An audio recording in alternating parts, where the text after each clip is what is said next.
Hey, welcome back to the ghostly grimoire with me, Sherry. If you watched my last video, then you probably heard me talk about Dudley Castle and mention that I had a really personal experience at Dudley Castle. Well, today's the day that I'm going to tell you about it. You're going to have to excuse the chronological order of some of this. It has been a long time. I'm pretty sure that the main event that happened was in 2013. So yeah, like 7 years ago. It's been a long time. A lot has happened since then. I've been to a lot of places, so my head's a little bit, you know, with the exact dates, but I can tell you exactly what happened from memory.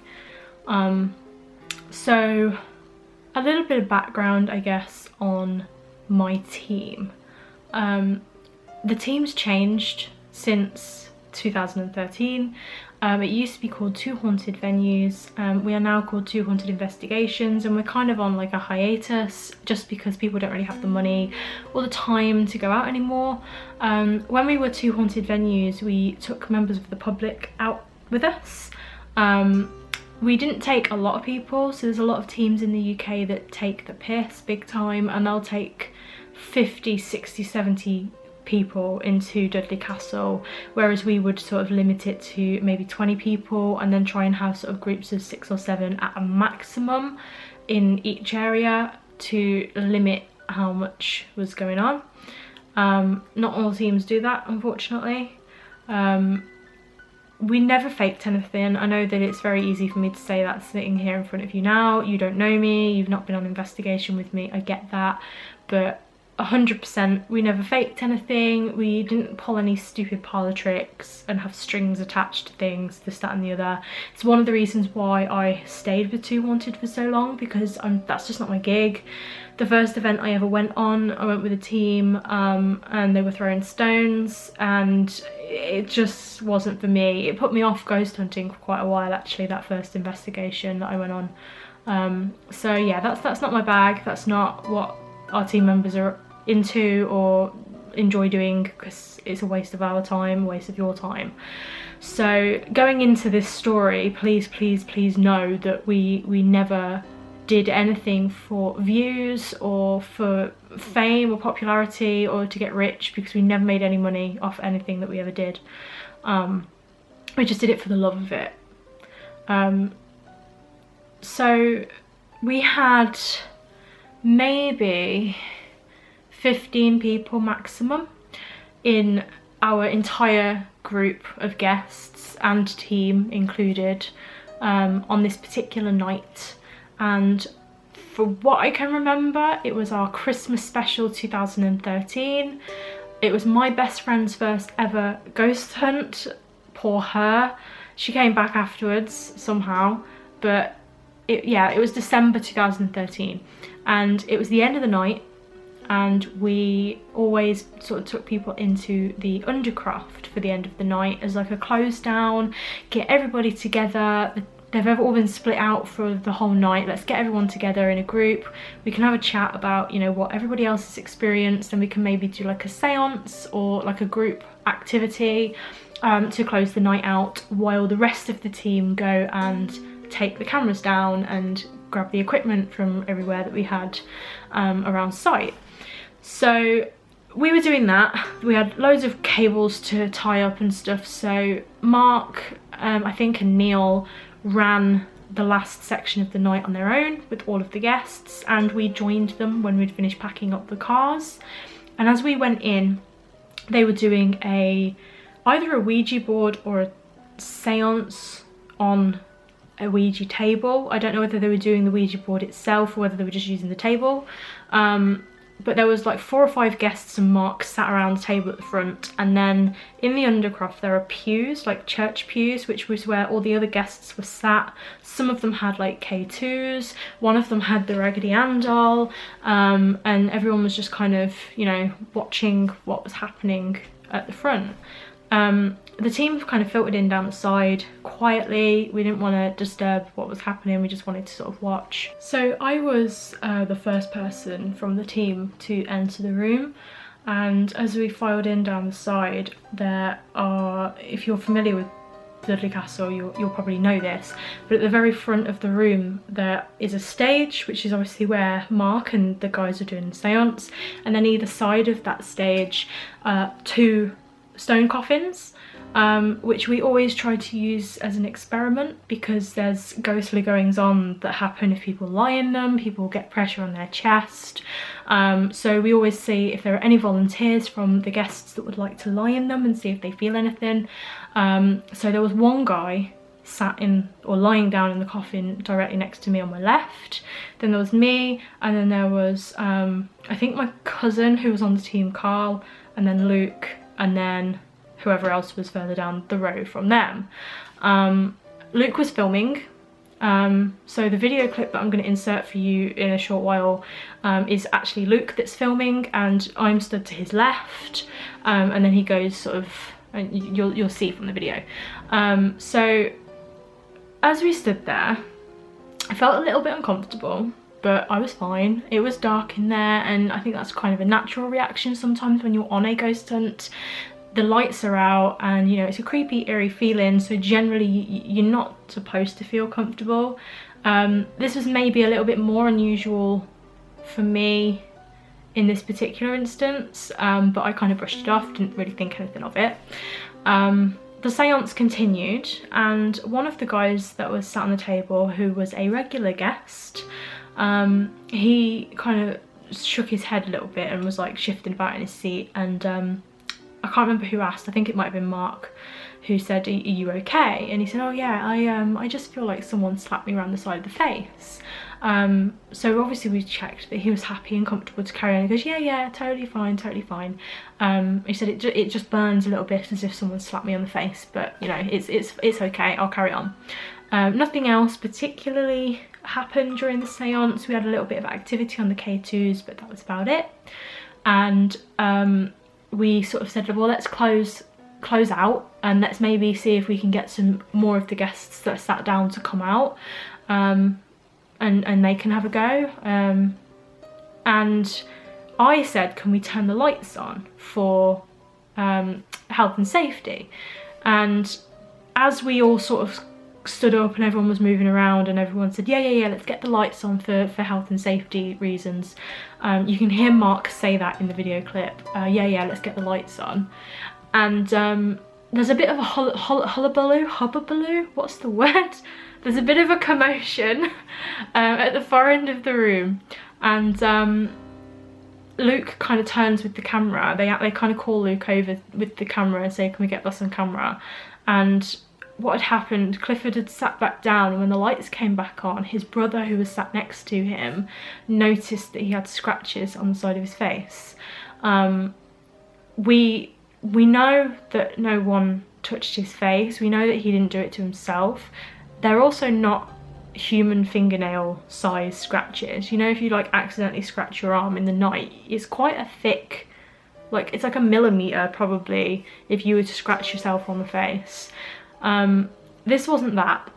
We also know that he didn't touch his face at any point. I wish that I had the raw footage and I could play it back to the start and show you that he doesn't show his face, but unfortunately I only have the edited version due to what I've mentioned a million times in other videos.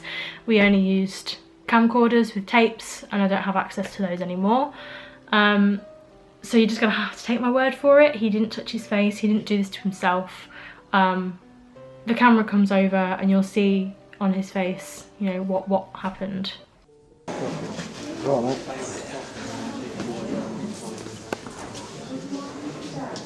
You alright? Yes. Felt pressure on the chest when I got up, felt really giddy. Yeah. So Mark? Right, yeah. Mark? Yeah? Chap felt pressure on his chest. Good. Does anybody else want to go in there? So we've got another coffin. Anybody else? Can someone put the light on for a minute, please? Yeah, can you put the light on? Just a sec. You like it? Yeah. Feels like this flat. Oh yeah, devils. Oh.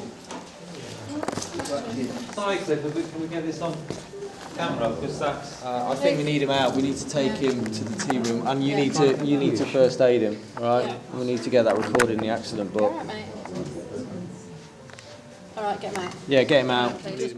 So, as we were a proper team with insurance and with a duty of care to our guests and to our team members as well, we did have a first aider, trained first aider, and an accident book, because we're responsible people, not charlatans. Unfortunately, some teams in the UK are. So we had to take him out and do first aid on him and record that as an accident. I don't know what they put down in the accident book, ghost attack, I don't know. But yeah, we had to record that, we had to make sure he was okay. Obviously he was quite shook up by that. It took him a little while to come back. Originally he vowed that he would never return to Dudley Castle, but a couple of years later he braved it and he came back, and he didn't really experience much, but I give him his full respect due, because that must have been a really terrifying experience for him, and he came back, and more power to him, you know. So once he'd been removed from the room, we checked that everybody was okay and happy and comfortable to continue, and everyone was obviously quite, oh my god, that's insane that that's just happened. So the energy kind of built up a little bit in the room then. And from that point, I don't really remember anything else that happened in the room, because I was so focused on what was happening to me. The lights went out, the seance continued with a new group of guests, and whatever the hell happened from that point, I don't know. So I'm stood in the same place that I was stood, except this time there is nobody in the coffin next to me, so it is literally just nothingness to my left. There's probably a good 10 foot, 12 foot between me and the wall, but there is that coffin in the way. So there's definitely nothing to my left apart from this coffin and then the wall. And in the darkness, so bear in mind all the lights are out, we maybe had a candle or a torch or just one thing so the people on the table could see, but it was fairly pitch black. And I noticed to my left something moving around in the darkness.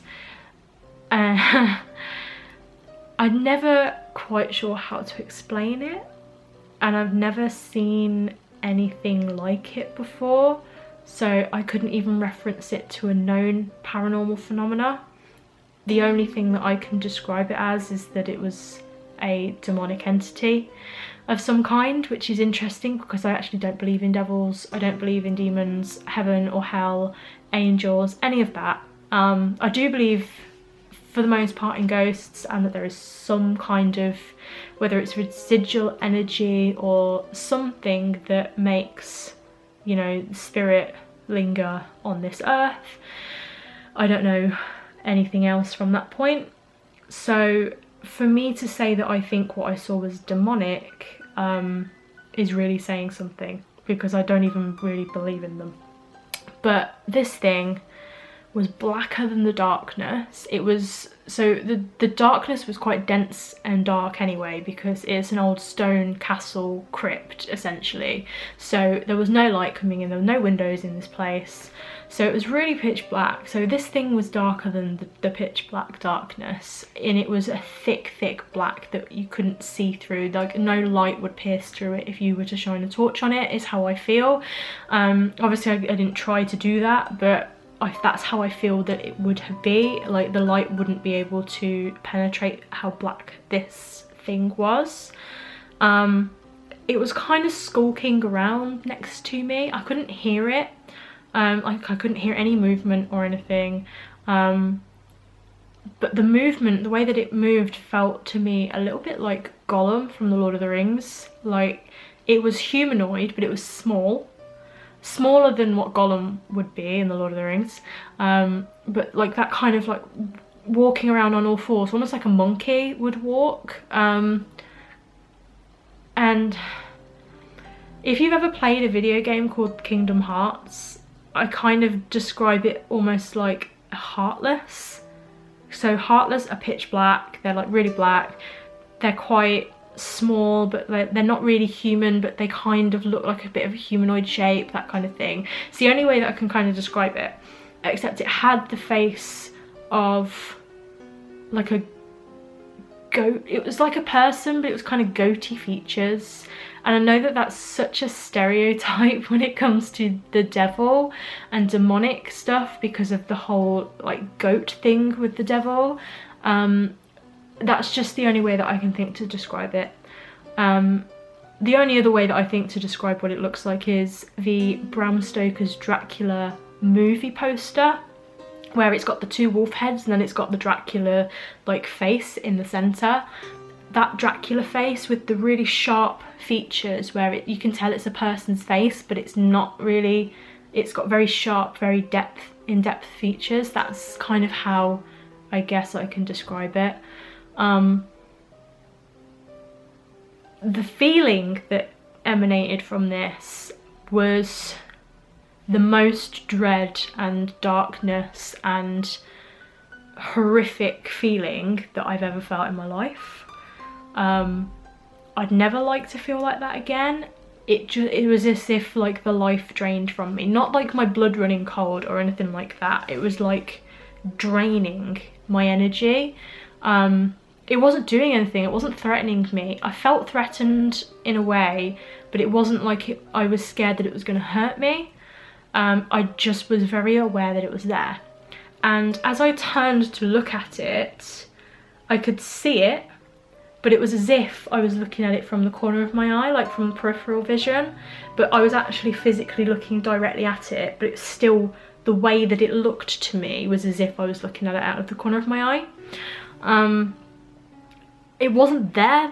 I think maybe this was in my head, or it was kind of showing itself to me. And I have no medium, clairvoyant, spiritual, psychic skills in any capacity. I've never ever been able to pick up on spirit or anything like that in my life, and I'm quite thankful for that. But I guess in a way that's how I think mediums probably see ghosts and feel ghosts. Is I know it wasn't physically there, and if I took a picture or if somebody else saw it, they wouldn't see it standing next to me. I think it was in my head, and it was as if I was seeing that it was there. So that really freaked me out, obviously, and I just felt more and more uncomfortable the longer that this happened. And I couldn't tell you how long it was going on for. It could have been a minute, it could have been 20 minutes. I honestly couldn't tell you. And like I say, I can't remember anything that was going on in the room around me because I was so focused on what this was next to me. And I kind of just whispered to Carl and to Luke, who was stood to the right of me, would one of you guys swap with me? I didn't say anything, and I think they're so used to, or they were so used to going out on ghost hunts with me, that they kind of knew what I was like. And if I felt uncomfortable, and I don't really like having my back to like a room and stuff anyway, that just makes me uncomfortable as well. So I think they probably thought, oh, here she goes. So Luke swapped with me, and I won't go too much into detail about this in case he watches this and gets upset with me for saying it, but he said he didn't see anything, but I think he did. I've asked him about it a couple of times and he's kind of brushed it off. I haven't spoken to him, well, I've spoken to him, but I haven't seen him in quite a few years now. But maybe for a year or so after this happened, I'd asked him a couple of times and he was very adamant, no, I didn't see anything, but I think he did. I was watching him a little bit and I kept looking to see if I could see this thing still from where I was stood, like sort of two people down at that point, and he was still filming, but he was kind of shifting and like moving around as if he was feeling really uncomfortable. So whether he felt something and he felt uncomfortable or whether he saw what I saw, I don't know, because he won't tell me. But yeah, I mean, maybe he didn't see anything, but I think maybe he at least felt something was happening at that point. Okay, this brings us to 10 months later to our Halloween special. So because we'd visited Dudley Castle and we'd investigated a few times, we obviously knew the staff there. We knew Amy the historian, who I guess must have put in a good word for us, and we were actually given the opportunity to run the official Halloween special for the castle. We did 2 nights, so we did our actual Halloween night, which was on a Friday, and we did November the 1st, which was on the Saturday. So on the Friday night, which was Halloween night, and to be honest, till this very moment, I've never really thought about it. Oh my god, that happened on Halloween. But it did happen on Halloween. I'm going to show you a video. There is a little bit of disagreement over this clip. At the time when it was posted, it was... None of the current members of Too Haunted particularly agreed with the way that it was hyped, because at the end of the day, it is not proof. I will show you guys and you guys can take from it what you want, and I think it's quite interesting personally, but that is because of my personal experience. Other people don't have that experience that I had, so they look at this clip differently. Becky, who is one of my current team members, she was a guest there that night, and she believes that it's a cat that sat in a window. I don't think that it is. From where this particular video clip was taken, I believe there is no roof and no floorboards and nowhere for a cat to sit, and I think it's too high up. But I need to go back to Dudley Castle and double check that first. So I haven't managed to fact check this against what she said. I remember it happening at the time. I remember watching this happen at the time on the camera, and I don't remember ever seeing a cat. So it's just kind of one of those things where it's my word versus her word, and I respect her take on this. I'm supposed to be going back to Dudley Castle in April, but it's been cancelled because of the stupid coronavirus. So that's been postponed. So I will get back to Dudley Castle and I will go and I will check this out. But please let me know what you think about this clip.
So as you can see, the camera falls over. It is outside, so the camera falling over part is not what we deem as paranormal.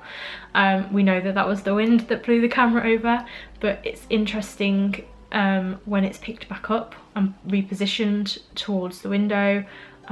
It's what you see in the window that is the compelling part. So we were all stood inside.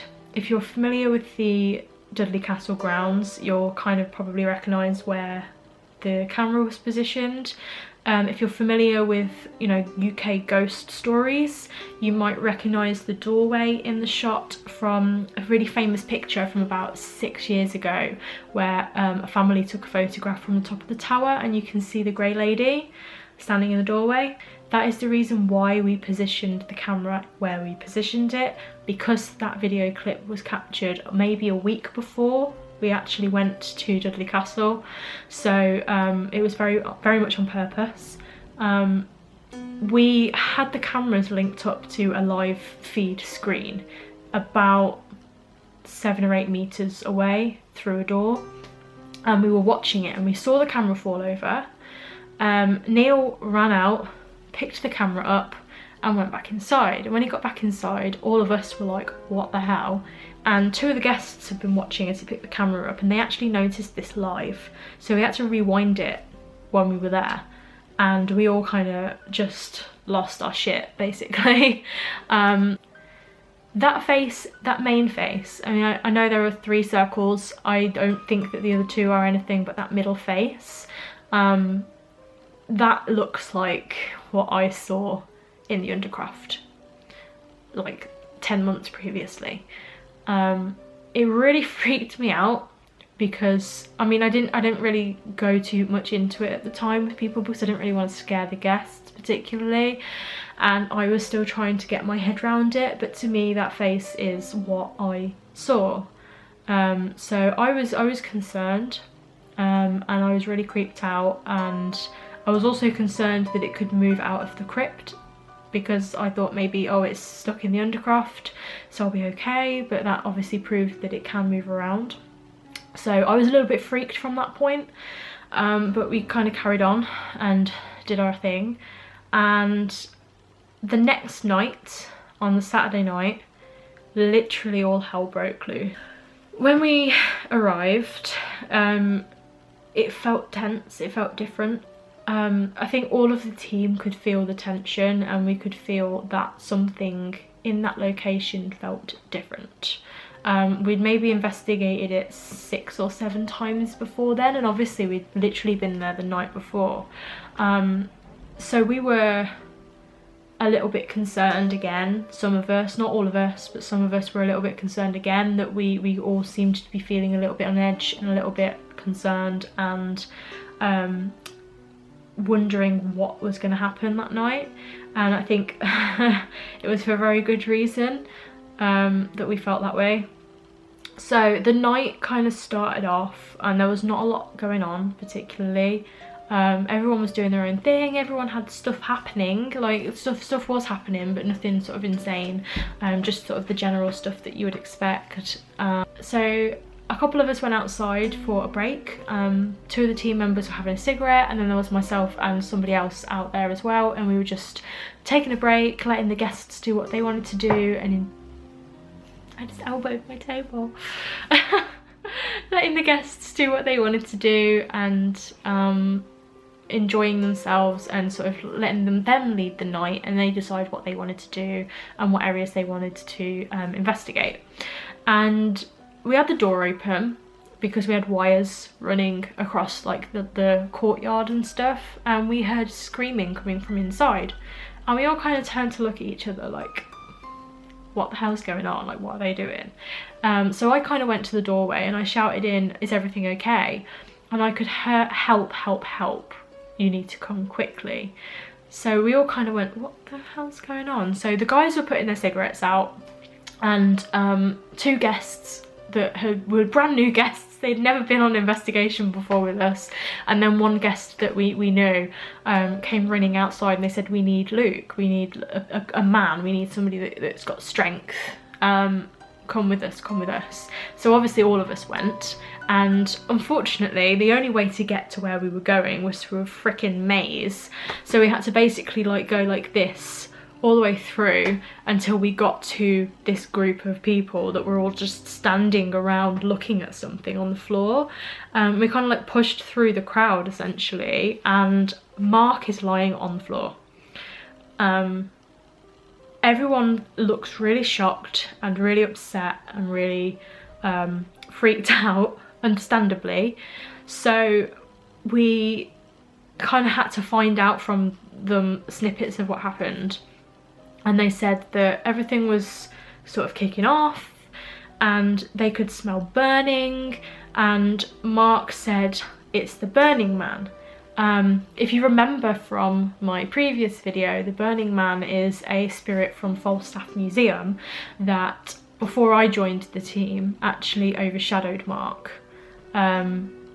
So that was concerning immediately, especially to a couple of the team members that were actually there that night that Mark was overshadowed. Unfortunately this time Mark's wife was at home, whereas that first time she was actually there and trying to get him to come round. this time we did not have Lou there, so we were a bit concerned. Oh God, what's going to happen now? And he was just lying on the floor, and how do I explain this? So I knew that it was Mark to look at him. Nothing was physically different about him. His face was Mark, but looking at him was not him. And I know that this is this most insane thing, and you're all going to be thinking, what the hell is this girl talking about? If anybody else told me any of this story, I'd be like, yeah, right, you need to get help. I can only tell you how I feel and how I felt. It wasn't him, and he was talking, and it wasn't Mark's voice. Like, actually physically was not Mark's voice. Mark's got quite a high voice. I will link you to his channel below. He's got loads of videos where he's talking about all of his experiences as a physical medium, and some experiences where he's been sort of out with the camera and whatnot. We're planning on doing a video together as well at some point, so go watch the videos. You'll also notice in some of the video clips that I have linked to, you can hear him talking. His voice is quite high pitched, or quite high. Not in this case, it wasn't. It was very deep, very much not his voice, and Neil was trying to get through to him, like, Mark, listen to me, talk to me, can you hear me? And everyone was kind of standing around not knowing what the hell to do. I was sort of kneeling in front of Mark.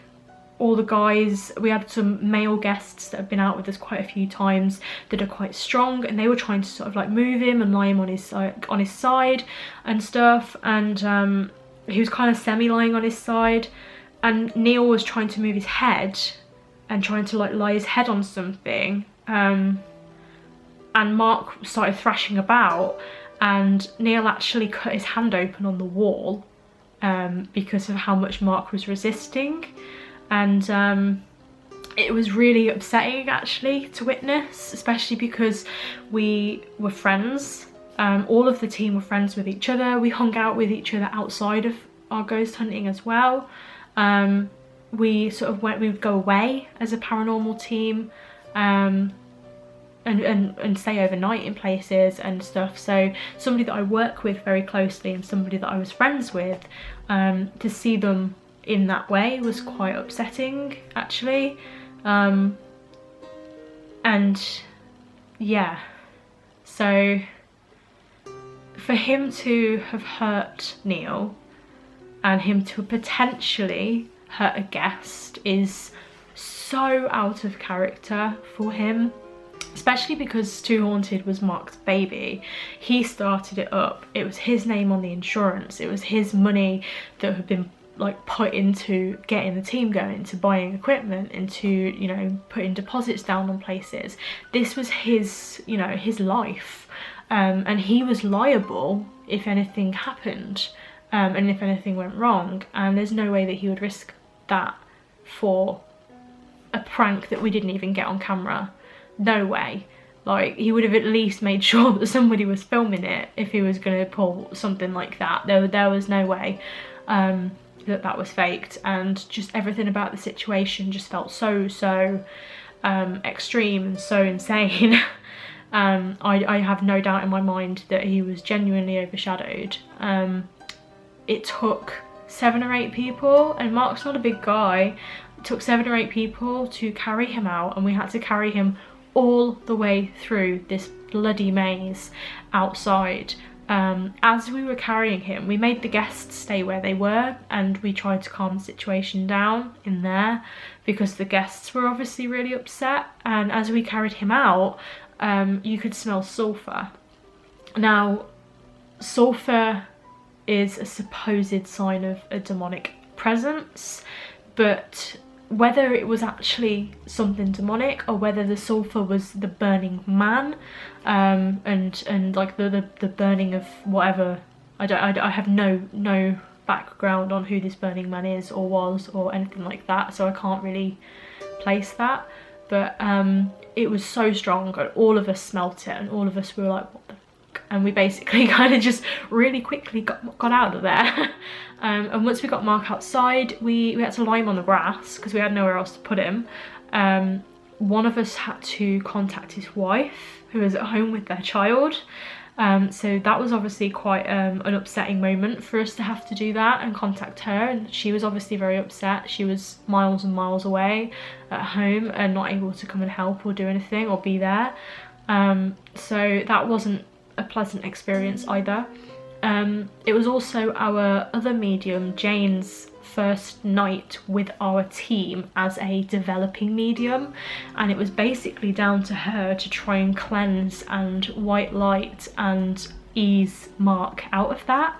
And I give her again all of the respect in the world, because she held her own big time, and that must have been really, really stressful for her to have to deal with that situation. But she did it like a trooper, and Mark was just very, very, very tired for a week or so after that. He recovered, but he was very tired. That night, I didn't drive at the time, so I got lifts with people, and Neil gave me a lift home, and I actually collapsed in the car, and I think he thought I fell asleep, but I didn't. I vividly remember actually losing consciousness, not falling asleep, and waking up maybe like 5 minutes away from my house, and I was in a daze. I kind of said thank you, and I got my bag and let myself into my house, and I was home alone. And back in the day, I was a wimp, so I would come home, and if there was nobody in the house, I wouldn't sleep a wink, and I would have to leave a light on, and I would have to watch a Disney film, and try and ease myself out of like ghost hunting mode, because I was a total wimp.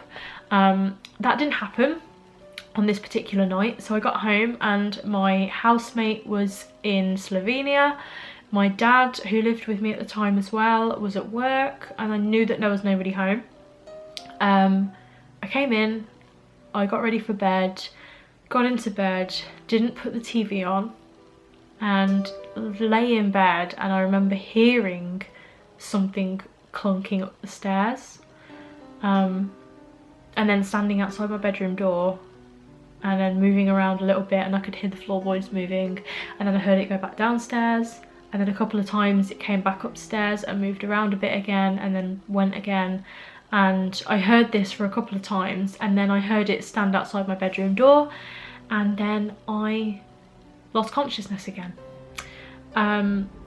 All the time that I was hearing this noise and this movement of whatever it was that was outside my bedroom door, I don't remember feeling frightened, which is totally out of character for me, because like I've just said, I'm a massive wimp.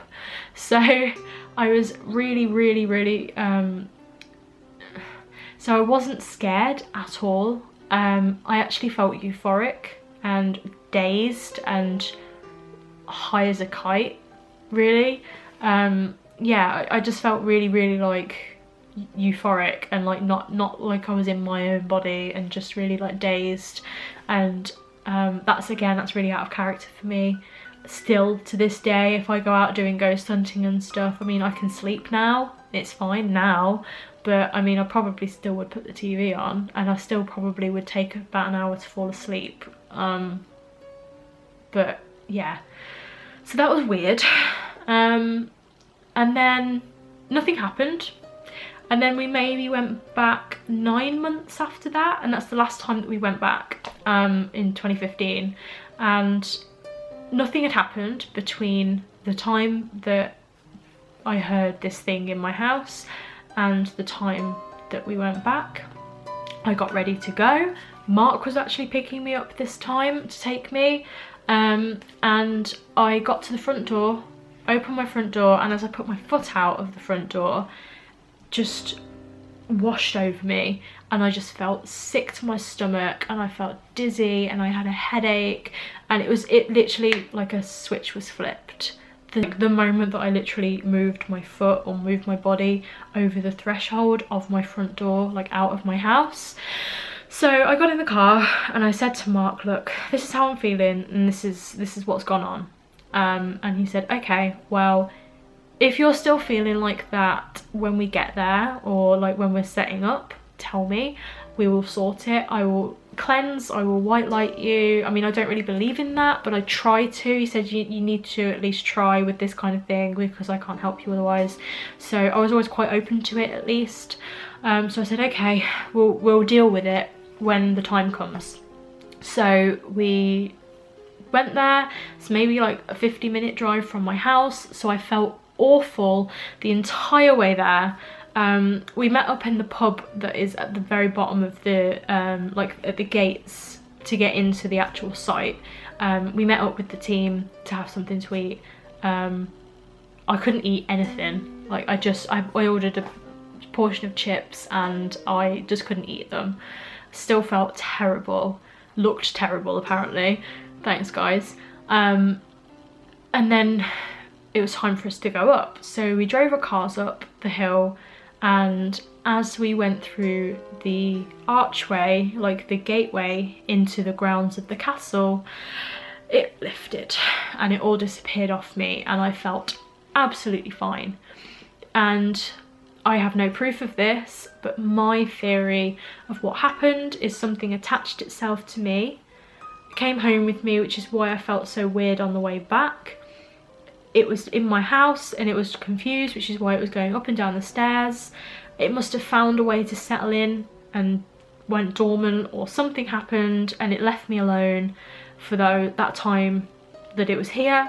And then it realised that I was going back and it latched itself onto me as I was leaving my house. And then as I entered the site again, it left me. And maybe I was the conduit, or I was the carrier for it to and from the castle. That's the only explanation I have for that. I mean, I know it could have just been a freak illness, but it's just very strange that it was only between the two thresholds, and that it was so sudden that it came on and so sudden that it disappeared again. That to me was just so strange. That night was fairly uneventful actually. We didn't really get a lot at all, which we were really disappointed with, to be honest, because I think it was probably our quietest night that we'd ever had at Dudley Castle that night. And we haven't been back since. Number of reasons: we can't really afford to. At the moment we've relinquished our insurance just because we're not using it. We're not going out and doing ghost hunts. 2 of our team have just got married, people have got kids. It's just not viable. So myself and Mark booked to go with another team, and then obviously it's been cancelled, so we're just gonna have to wait. I'm a little bit anxious to go back, not because I think that something bad's gonna happen, but I'm scared that nothing's gonna happen and that I'm gonna be disappointed. I feel, and I'm sure that Mark feels, that we have unfinished business there. Interestingly, I actually haven't spoken to Mark about his overshadowing, and I probably should. I think I've just realised that I've never actually had this conversation with him, so I'd like to be able to have that discussion with him and see how he feels and what he remembers. Maybe he'll do a video for you guys about it. Wink wink Mark, do a video, I'll link it below. I'd be really interested to hear from him how he feels about the whole Dudley Castle situation and what went down. Whether he thinks that we're going to get anything the next time that we go. He's been back since actually, and he said that not a lot happened, but he went with a team that takes quite a few people and they didn't have an awful lot of equipment, so maybe us going together as well will make a difference, but we'll have to see. So I'm really excited to go back, but I'm really anxious to go back because I don't want it to be that I'm let down and that naff all happens, because I'll be really disappointed. But you're just gonna have to stay tuned and you're just gonna have to see. Just like me, like I'm itching to go back, so desperate to go back. So yeah, you're gonna have to hold tight and I'll let you know when I'm going again. If you have been, if you've had experiences there, if you've had an experience like I've had, any of the experiences, if you've seen something like I saw it, or if you felt something and had something like attach itself to you and you felt the same way that I felt, please let me know. I'm really interested to know. The whole reason why I do all of this ghost hunting malarkey is because I want answers, and my way of finding answers is me physically going out there myself and having these experiences and meeting other people that have had experiences as well. So please leave me a comment down below, maybe like and subscribe, and keep your eye out for like more Dudley Castle videos or more videos about my experiences with the paranormal, and I will see you next video.